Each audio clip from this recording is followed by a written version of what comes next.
Um monte sagrado, imponente. Ou seria uma ilha? Na verdade, as duas coisas. E de um jeito único. Com vocês, o impactante Monte Saint-Michel. No alto, uma abadia com mais de 1000 anos, que os franceses apelidaram de La Merveille, a Maravilha. Lá no topo, o príncipe guerreiro, Saint-Michel, ou São Miguel Arcanjo, como nós o chamamos. Chegamos na maré baixa, que é tão baixa que parece até a ausência total de mar. É como se as águas não cobrissem essas terras. As ovelhas adoram. O capim já brota temperado pela água salgada. Por isso, a carne e o leite desses animais ganham um sabor todo especial, conhecido como pré-salé ou pré-salgado. Os barcos no entorno estão encalhados e os aventureiros aproveitam para explorar a pé o imenso areal. Parece difícil acreditar, mas em poucas horas essa paisagem vai mudar completamente. Faltam 10 minutos para as 5 horas da tarde. Um vento absurdo e um frio de cortar. A maré lá atrás já começou a subir. Em algumas horas, tudo isso aqui vai estar alagado. E o Monte Saint-Michel vai virar uma ilha. Quando tentamos voltar ao lugar onde antes tudo estava seco, tivemos uma surpresa.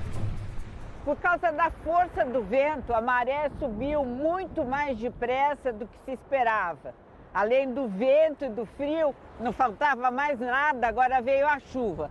São 7h25 da noite e a maré já está quase que praticamente cobrindo tudo isso aqui.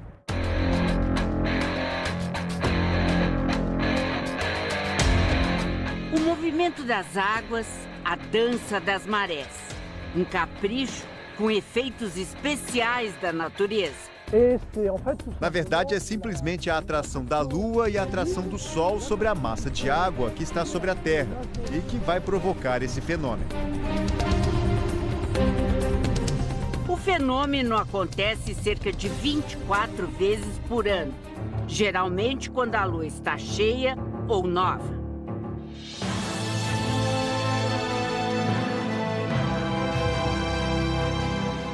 Ver o Monte Saint-Michel à noite é uma emoção para não se esquecer.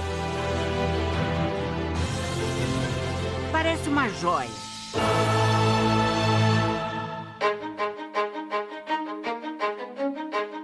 Já à luz do dia, a cidadela medieval nos transporta para um tempo perdido. As casas de pedra com seus telhados de xisto abrigam quase 10 séculos de história. Mas se antigamente essas ruelas eram percorridas pelos peregrinos, hoje são os turistas que chegam aos milhares. São 2,5 milhões de visitantes por ano. Na hora da fome, é quase impossível resistir a um prato tradicional, feito aqui, bem à vista do freguês. É o omelete soufflé, cozido diretamente neste forno aberto. A receita, eles garantem, é a mesma que matava a fome dos romeiros. Por que ele é tão diferente do omelete que a gente faz em casa? Tem uma diferença. Em casa você bate com um garfo, a gente bate com um certo ritmo. Nós cozinhamos no fogo a lenha, como era feito em 1888. O mau tempo faz o percurso até a abadia ganhar um ar mais misterioso e penoso. Mais ou menos meia hora de subida. Hoje, com chuva, um pouco pior. Ao contrário de muitos monumentos que hoje tem escada rolante ou elevador, esse aqui não tem não. É como quando foi construído, em 708. É no P2 mesmo, degrau por degrau. Finalmente encontramos com o homem das chaves. E que chaves! Ele nos convida para entrar na igreja. Xavier Bailly não é apenas o administrador da abadia. É um empolgado historiador de arte e um dos 40 moradores da cidadela. Como é viver aqui? A vida aqui é ritmada pelos visitantes. É uma vida muito singular. Não dá para comparar com nenhuma outra. Aqui não tem padaria, não tem açougue, não tem escola. Nós vivemos como se estivéssemos numa ilha.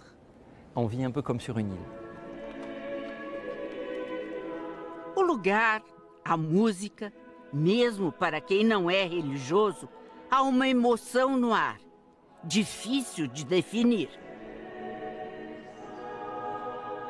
Todos os dias, ao meio-dia, uma missa é rezada aqui. Mas já houve um tempo em que esse lindo prédio perdeu seu caráter sagrado. Logo depois da Revolução Francesa, ele foi transformado em prisão e 14 mil pessoas foram recolhidas aqui.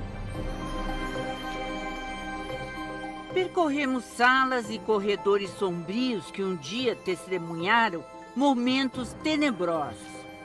Felizmente, uma grande restauração devolveu a vocação religiosa. Afinal, foi uma visão espiritual que deu origem ao Monte Saint-Michel. Foi o milagre de São Miguel que apareceu para o bispo de Avranches e lhe pediu a construção de um santuário. Ele colocou o dedo sobre o seu crânio e ficou um buraco na cabeça de Aubert. O pedido do santo foi cumprido com todo louvor. Basta ver a singela beleza deste claustro. Não é à toa que o Monte Saint-Michel, localizado na fronteira entre a Normandia e a Bretanha, é disputado pelas duas regiões francesas, uma polêmica milenar. Deixamos Saint-Michel e a discussão para trás e seguimos nosso caminho pelo litoral rochoso. Vamos viajar pela Bretanha, região noroeste da França, banhada pelo Canal da Mancha e pelo Atlântico. Ela é conhecida pelas lendas, a comida saborosa e pelos frutos do mar. Frutinhas silvestres enfeitam a estrada. Numa pequena praia, algumas pessoas parecem procurar algo na areia. Esperamos para ver o que é. A família Bretin chega com o saco cheio de caranguejos e moluscos. Escargot do mar. Ele conta que é a chamada pescaria a pé, comum na maré baixa, e que vai comer tudo à noite. Com pão e manteiga. Melhor mesmo garantir o jantar, já que os barcos parecem até brinquedos esquecidos na areia. E se o mar não está para peixes, um cobiçado molusco faz a festa na cidade de Cancale. Imagina o pessoal alucinado por ostra. Essa turma vem aqui, principalmente no fim de semana, nessa feirinha, escolhe uma das barracas, vai na barraquinha, eu vou escolher essa aqui, que é do Daniel. Escolhe entre os vários tipos de ostras, eu vou escolher essa aqui. Un assiette, s'il vous plaît. Então, ele faz um prato desse aqui com 12 ostras, vai me custar mais ou menos R$24. Merci beaucoup. E aí, eles vêm com esse pratão. Merci, madame. Senta aqui nesse muro e come até se lambuzar. Olha a turma comendo aqui.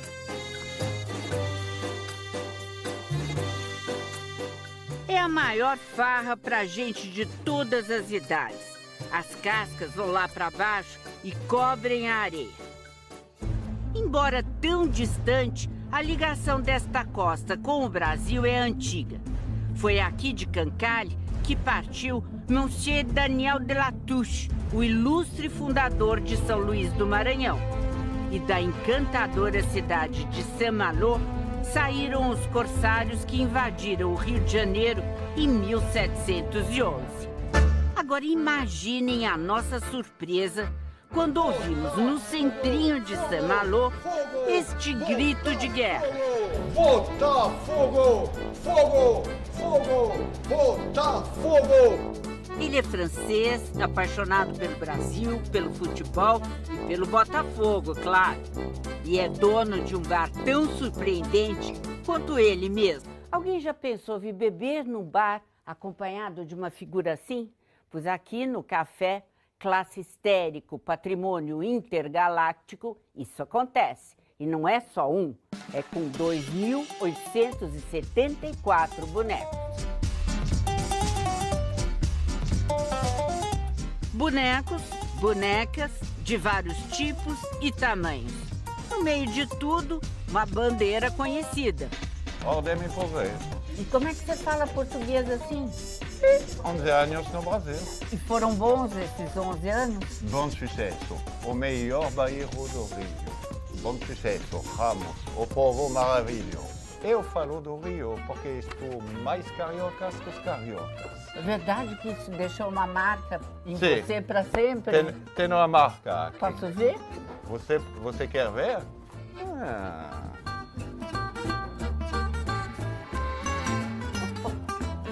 Como é que tem O Pão de Açúcar. UHS. Ontem, hoje, para sempre. Uau! Valeu! O bar de Jean-Jacques fica num dos prédios mais antigos de Saint-Malo. Nem dá para notar que nessa cidadela medieval quase tudo foi reconstruído depois da Segunda Guerra Mundial. O porto foi um dos mais importantes do país. Os mares da Bretanha não são lá muito amigáveis. Tem mesmo fama de temperamentais, principalmente aqui, onde os franceses chamam de Finistère, a ponta mais ocidental do país.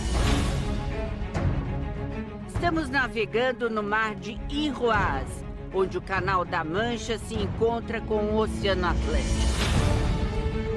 Este é considerado um dos pontos mais perigosos do mundo. Por isso, tem a maior concentração de faróis. Respecter a mer. Tem que respeitar o mar, ter medo, não desafiar o mar. Faut pas braver la mer. Figuras lendárias no relato de navegadores, esses faróis ganharam dos antigos guardiões uma classificação assustadora. Faróis do inferno, do paraíso, e ao lado deles tem os faróis que os guardiães classificaram como purgatório, entre o inferno e o paraíso. Esse é o Pierre Noir, um dos 6 faróis do inferno. Tudo calmo hoje. Ninguém mais vive aqui. Os faróis foram todos automatizados. Mesmo num dia de tempo bom, o farol de Querreon é cercado por correntes que formam ondas muito perigosas. Tivemos que sair da área meio às pressas. Mas o farol mais conhecido de todos é o La Jument. Hoje a gente teve muita sorte em chegar aqui em boas condições de navegação, porque tudo que os navegantes contam sobre essa região são histórias de terror. Em 1974, por exemplo, durante uma tempestade, ondas gigantescas chegaram a cobrir o farol, que tem 48 metros de altura, e arrancaram aquela cúpula luminosa. Nessas imagens, vemos a força de uma tempestade em fevereiro de 2016. Ventos com 130 quilômetros por hora tornaram as ondas ainda mais violentas e descontroladas. É fácil entender porque eles são chamados de faróis do inferno. Mesmo com tempestades brutais, alguns habitantes do Parque Natural Marinho de Iroise não parecem ter medo. As focas cinzas que descansam sobre as pedras são excelentes nadadoras e viajam da Escócia e da Irlanda até aqui. Algumas na água nos olham desconfiadas. casal Luqui e Cristel se aventura nesse mar há 8 anos.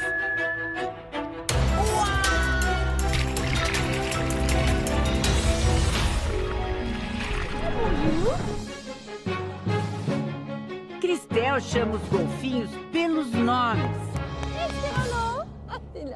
On leur donne des noms, effectivement. Nós damos nomes. Cyrano, Mamabu, Bibul. Mamabu, Bibul. On les reconnaît. Alors... Nós o reconhecemos pela nadadeira do sal. Tem marcas bem definidas nas costas ou na cauda. Leur caudale ou leur dorsale. Là, Cyrano, là. Ouais! Hey, coucou, Cyrano! Hey, coucou! Et j'aime beaucoup Mamabule aussi. Gosto muito de Mamabule também. Entre os golfinhos é sempre um regime matriarcal. É sempre uma fêmea que é a cabeça do grupo. Eu acredito que Mamabu seja chefe. Não sei, mas acho que é. Valeu a pena enfrentar as ondas e o frio. E fomos presenteados com um espetáculo incrível dos golfinhos. Nossa, bebê! Oh, meu Deus! Eles saltam e nadam perto do bar. São cerca de 80 golfinhos, nariz de garrafa, que podem chegar até 4 metros de comprimento. Uma emoção que vamos guardar para sempre, na memória e no coração. Uau!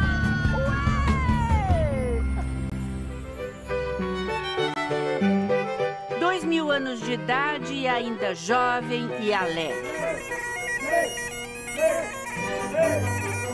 Prédios da Idade Média, num centro vibrante.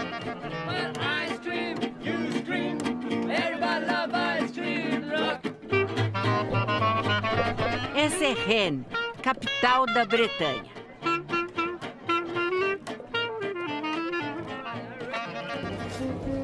Há 4 séculos, sempre nas manhãs de sábado, esse é um dos grandes programas aqui em Rennes. Vim fazer compra nesse mercado.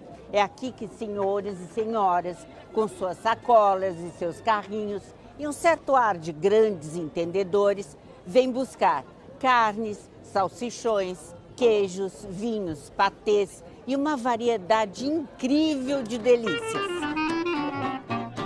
Olha que lindo os produtos árabes.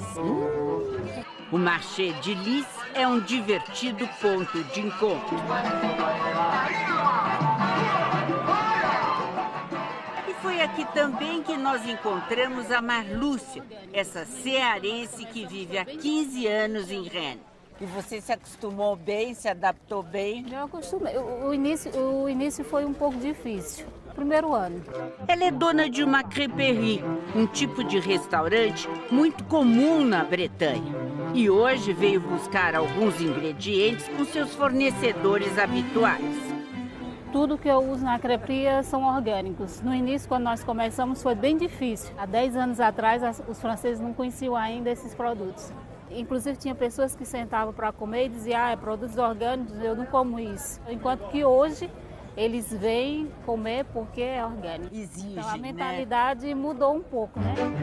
Com a determinação de uma boa cearense, ela faz questão de saber quem faz e de onde vem tudo o que compra. Nós trabalhamos com Veronique já faz 10 anos. Desde o início que nós começamos, nós trabalhamos com ela. E o mesmo cuidado com o pão. Pedacinhos de laranja e esse é o natural. E com o peixe? Uma delícia, também orgânico. Nós trabalhamos com esse salmão. Ela tem razão. É tudo delicioso. Bom.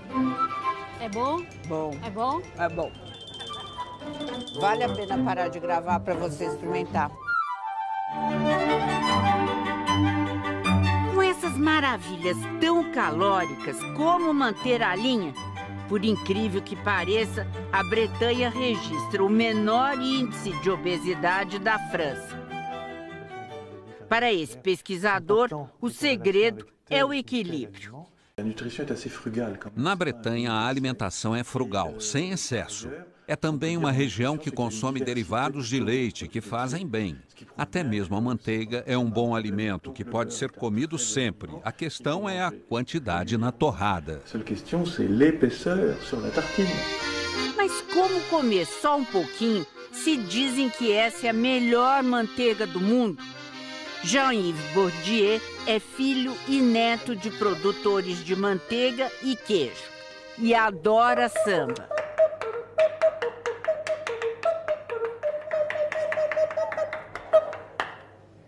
Ele trabalha como um artista.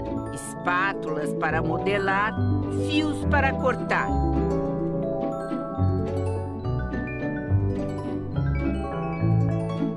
Na loja, uma espécie de museu conta toda a história da manteiga. É para entender que na Europa, a manteiga é um alimento essencial.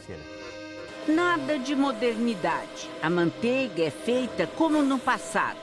Para bater e misturar o creme, uma peça que a indústria tinha aposentado.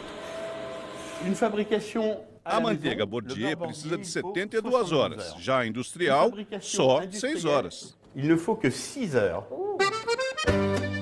Matéria-prima? Leite orgânico, de vacas que comem pasto e feno.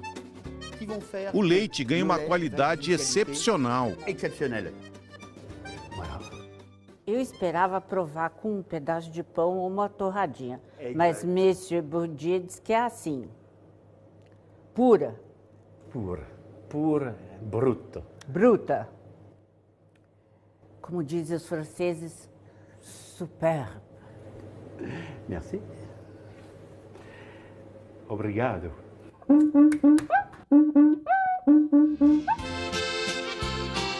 Velhas receitas e métodos antigos estão saindo do baú. Na Bretanha, essa é a tendência atual na produção de alimentos. Os agrotóxicos chegaram na Segunda Guerra. Eu prefiro fazer como meus avós, quando não tinha produtos químicos. Os chamados produtos bio, que são os produtos orgânicos, vêm ganhando uma grande força aqui na Bretanha. Uma prova disso é que em apenas 6 anos, praticamente dobrou o número de fazendas orgânicas. Nós viemos conhecer essa aqui, que é uma fazenda produtora de maçã. Cada espécie é colhida de um jeito. Essas que serão vendidas ao consumidor são retiradas uma a uma. Não precisa puxar, quando a gente levanta, ela cai na mão. Isso significa que ela está madura. As maçãs que estão no chão a gente deixa de lado e vende mais barato. O galpão rudimentar abriga uma tradição familiar. Nós queríamos fazer uma produção tradicional como fazia meu avô. Nós prensamos, deixamos a cidra fermentar e engarrafamos. Daqui saem vários tipos de sucos e cidras. A cidra é um espumante feito de maçã. E esse reencontro com a tradição trouxe de volta aos campos da Bretanha a beleza singela de uma flor. Essa é uma plantação de blé noir, ou trigo sarraceno, como chamamos no Brasil. Nos anos 60, o milho substituiu o trigo sarraceno, que desapareceu completamente da paisagem bretã. Hoje, a Bretanha produz, em média, 4.000 toneladas por ano, com selo de qualidade. Mas, apesar do nome, o trigo sarraceno não tem relação alguma com o trigo que conhecemos. O trigo sarraceno é um grão pequeno, não é um cereal. É um poligonácee. A gente fala que é um cereal porque na linguagem do dia a dia se fala de trigo. O nome certo é sarraceno. Uma farinha muito nutritiva, feita a partir dos grãos do trigo sarraceno, é o que produz esse moinho desde 1870. A proprietária, Catherine Delomel, assumiu o negócio da família depois que ficou viúva. Esse quarto aqui, que ainda guarda o velho papel de parede estampado de florzinhas, era o quarto onde dormiam a sogra e o sogro da Catherine. Hoje ele é chamado o quarto da farinha.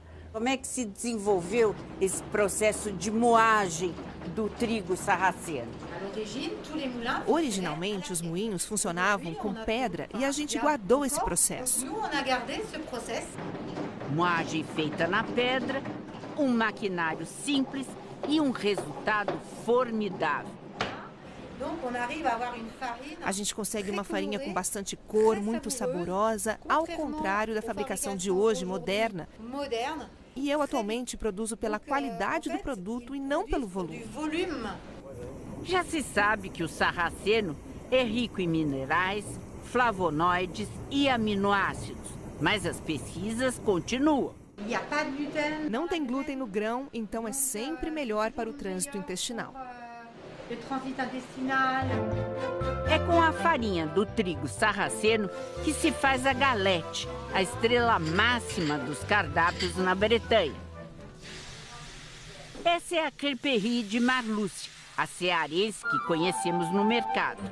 O pequeno restaurante fica bem no centro de Rennes, num lindo predinho medieval. O marido dela, Bento, comanda outra casa, ali perto. Os dois se conheceram e se apaixonaram no Brasil. Me casei e vim morar aqui com ele. Marlúcia veio no impulso da paixão. Eu aprendi a falar francês em 2 meses, somente assistindo à televisão. Como não se vive só de amor, aprendeu o idioma deles, as receitas das galetes e trabalha 12 horas por dia, 5 dias por semana. Mas ela tem a ajuda de 2 jovens franceses. Você está ensinando as tuas receitas e um pouco de português para eles ou não? De vez em quando eles falam ai, ai. Ai, ai é o começo. Ai, ai, só isso. Agora que já contamos toda essa história, vamos ao que interessa. É como a nossa panqueca, mas é mais fininha, talvez mais sequinha e mais crocante.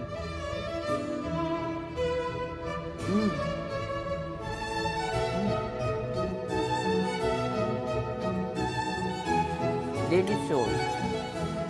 Para ficar completo, uma cidra. Já posso me considerar uma verdadeira cidadã bretã.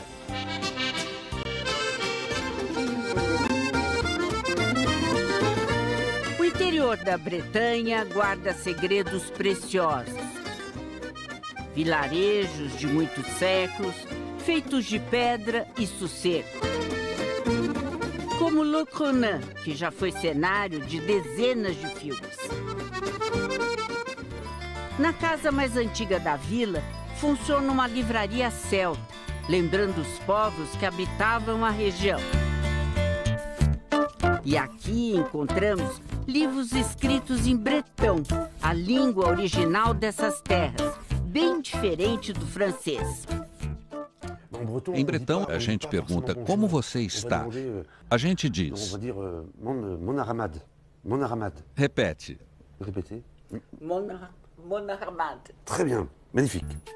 Para que a língua antiga fique mais presente, as placas nas ruas estão em francês e bretão. Quimper significa confluência de 2 rios. E é o nome dessa cidade de 2000 anos. Nas águas, as cores de outono são multiplicadas. No centro, a catedral gótica é majestosa.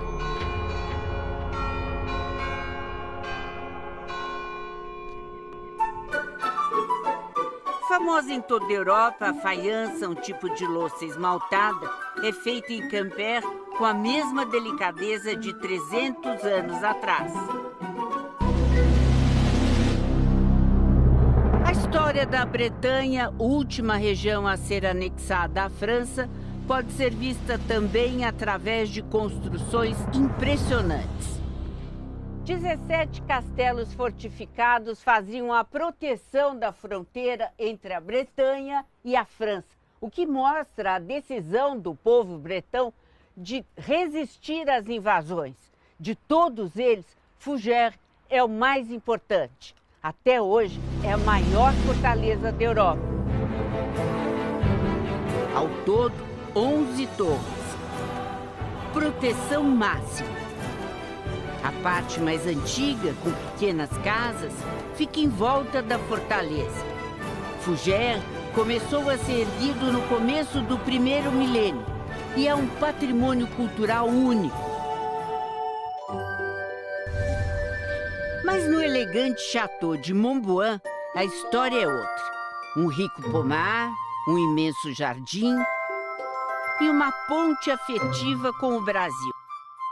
É aqui que, todos os anos, 2 franceses iniciam uma rede de solidariedade para ajudar uma creche em Pernambuco.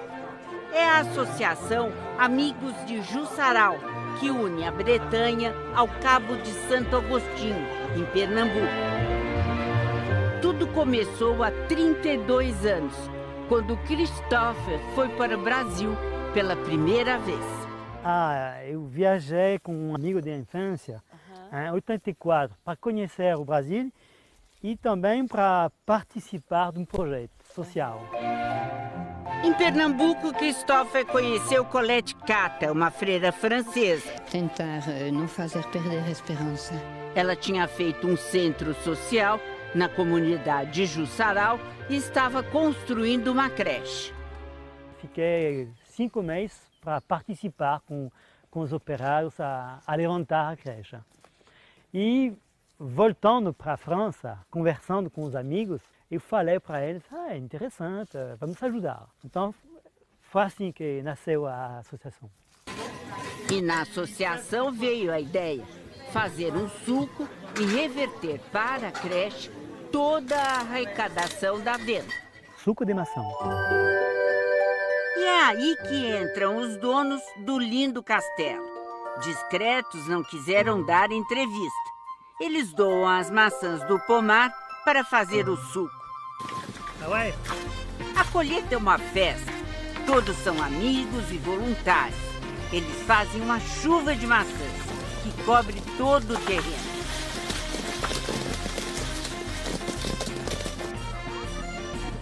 Depois é só recolher. São cerca de 20 toneladas de frutas. O suco é engarrafado e vendido pessoalmente por todos os participantes. A venda do suco rende 12 mil euros por ano. O complemento vem de doações e também as adesões. A irmã Colette Cata faleceu em novembro deste ano. Mas a creche que ela criou em Jussaral e que os amigos franceses ajudaram a manter, continua a atender cerca de 90 crianças. A atual responsável pela creche, Severina da Conceição, conta que o dinheiro arrecadado pelos franceses é fundamental. Sem ele a gente não vive, não. Porque faz 30 anos, né, que eles nunca deixaram de dar uma ajuda.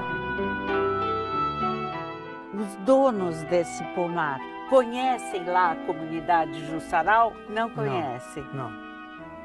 E tudo isso vai de coração? De coração, exatamente. É quase um creme da fruta, muito concentrado. 1,5 kg de maçã para cada litro de suco. É muito bom. Saúde.